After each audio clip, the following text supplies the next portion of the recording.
and welcome to day 17 of 24 Days of Whiskey. I've got Adam Morris, my MD, with me. And what's your drink of choice tonight, Adam? Well, look, you forced me, Liam, because seriously, I wouldn't normally be drinking at 4:30 on a Friday. I mean, I know I like a drink, but even that's a bit early for me. But I am drinking a slow gin, a Sip Smith slow gin, which is really quite nice, actually. Okay. And that's obviously a complete lie, because I know you quite well, Adam. That 4:30 on a Friday, you usually been in the golf clubhouse by this point. Surely. What? Yeah. So I've got a card. I think that's Card Who, 15-year-old. I think this drinking, Liam, is affecting your eyesight. I do need an eye test. Oh, this one's quite strong, actually. So, have you opened that bottle of Swedish smoky stuff that you? That is due. That is due on Christmas Eve, and I'm quite looking forward to cooking the Christmas dinner with. I know that's been your favourite whiskey, hasn't it, so far? It has been my favourite whiskey. I've recommended it to quite a few people. I know a couple of people have purchased some of it. Really? Yeah, it's quite hard to get hold of. I've gone for one bottle, but I might have to splash out on the aged version as well. There's a slightly different version. So fair enough. Okay. So we're What's this one? This one is Card Who. Card Who? Can't really see it because of the screen, Liam. Yeah. You're losing it. CARDHU. Okay. Or it could be BU. My eyesight's really bad. Or shall we? Look. Shall we? What's it like? Actually, that's quite smooth. It's quite a strong taste, but it's quite smoky. You need to open your present, Liam. Right, should I do that now? Or do you want to? Yeah, do it now. Open your present now. Oh, thank you very much, Adam. I wasn't expecting anything from you. What's a decade? A decade? It's been more than a decade. Okay, here you go. Whiskey classified. Okay, fully revised and updated. That's interesting. So I want a bit of research there over the Christmas holidays for you. So if I has it got an index? Because it might have Card Who in there. There you go. It's got an index. So yeah, Card Who. There you go. It is Card. It's a HU. Card Who. There we go. Do we want to talk about security tonight? Yeah, what do you think? Go on then. Go on then. Well, this isn't necessarily security. So we're going to be talking about board level and how boards should be approaching this, I suppose. Interesting, really fascinating area. Interspersed with a few sips of whiskey, yeah. Interspersed with gin or whiskey. So interesting area. Yeah, I was only talking to someone actually about this subject the other day. Actually, not specifically just not specifically just security, but around strategic buy-in and input into IT in general. Yeah. And how, because this person was a business advisor type person, spends a lot of time liaising with and talking to a lot of small companies.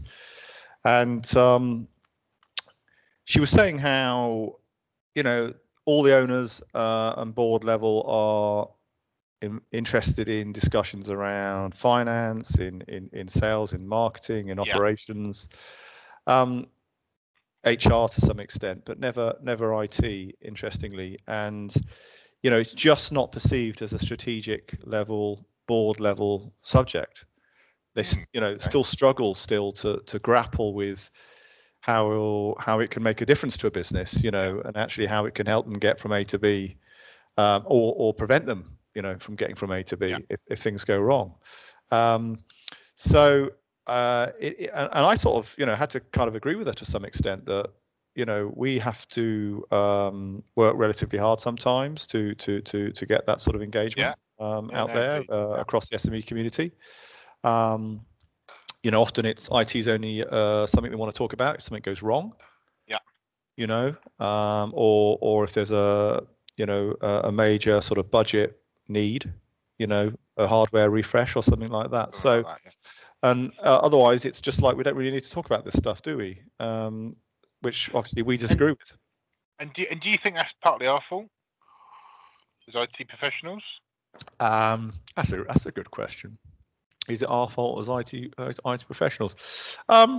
Maybe we should take some of the blame, as in it is our role to educate. It is our role to challenge. Get to know our clients' businesses. Look to be business advisors first and foremost, but rather than technology geeks. So maybe there's something in that. Okay, interesting. So how would you, if you came across a client or prospect that was looking that was doing IT really well, or the IT management really well, how would you expect that to sort of work at board level? Yeah. How would I expect that to work? Yeah. I guess it's just making that commitment first of all, or allocating that role at board level. First of all, and actually making someone accountable for security and IT. And normally, I guess that would fall under the FD or compliance officer type role. Yeah, I mean, often we come across FDs being responsible for IT, and I've always found that sort of slightly interesting. I would have thought it would be more operations director sort of area or something like that. Well, that's the proverbial. It's the proverbial. It's a cost center, so therefore it sits under the FD, so that the FD has control, or greater control, and that's often where it's been put, hasn't it? Because it's seen as a cost center. It's a cost center, and actually, quite a few conversations I've had with directors of companies has been, well, no one else wanted to touch it. Yeah. I think the reality is and I think the bigger companies, enterprises and larger companies, they are doing this. They're doing it well. They have CISO or chief information security officers. They have IT directors. It is represented at board level, and they are all over it. I think the issue we're talking about is specifically an issue at the SME level. Yes. And it's just not considered strategic, and so I think it's IT is just seen still as something that either works or it's broken, and you don't need to worry about it until it's broken. And it's not necessarily seen as a business enabler or a risk reducer. And I think from a security perspective, that's something obviously you and I know we've worked hard on in terms of trying to bridge that gap in education and start having more risk-based discussions around business and try and educate and bring to life what can be quite a dry subject. Let's be honest, who wants to spend money? Who wants to spend money on all this stuff? Which tangibly gives me nothing, right? It's just a headache. I just have to use longer, more complex passwords. I now have to have something on my phone which I have to click before it will let me to log in. It's a pain in the backside, right? And guess what? My business has been fine for the last 10 years. I've not had ransomware. Why do I need to keep buying all this stuff? Yeah, and that's an interesting point, because it is a certainly IT security doesn't necessarily add any benefits from a perspective of performance or productivity or anything like that. It can do, actually. There are areas where it can add that, or certainly bring it back to what it could be, like, so single sign-ons. We've got some experience of that in house. Single signing on to applications using one username and password and 2FA. But security, quite often puts up barriers and blocks. And a lot of the spend that companies spend on it, is really an insurance spend, isn't it? You have car insurance if you have an accident. It's risk management, isn't it? It's risk management. Risk management, and it's where do they want to be on that risk spectrum? what's the appropriate level of risk that business wants to tolerate. Yeah. And quite frankly, a 20 million finance house will be in a different place to a 5 million construction firm, probably. Yeah, correct. But, and they've got different risks genuinely across their business as well. And I suppose is that the other area? A lot of these owners that have started these companies up are experts in whatever area, whether it's finance or construction or insurance or shipping or whatever it could be. They're experts in those areas, and they know intimately off the back of their hand of what the risks are if they do this or X or Y, but not necessarily they don't know that about IT security. Mm-hmm. So what are you saying? You're saying is it because it's just it's not something they're familiar with? That's also part of it. Exactly that. And a lot of smaller SMEs for example, they would outsource their HR strategy and HR management, and they do with IT as well. But but more often we see HR moving into a board level. There's a HR director or something like that in a company that gets bigger. But IT just always, like you were saying about bigger enterprise. because it's a cost center. It's still an emerging aspect of business, isn't it? I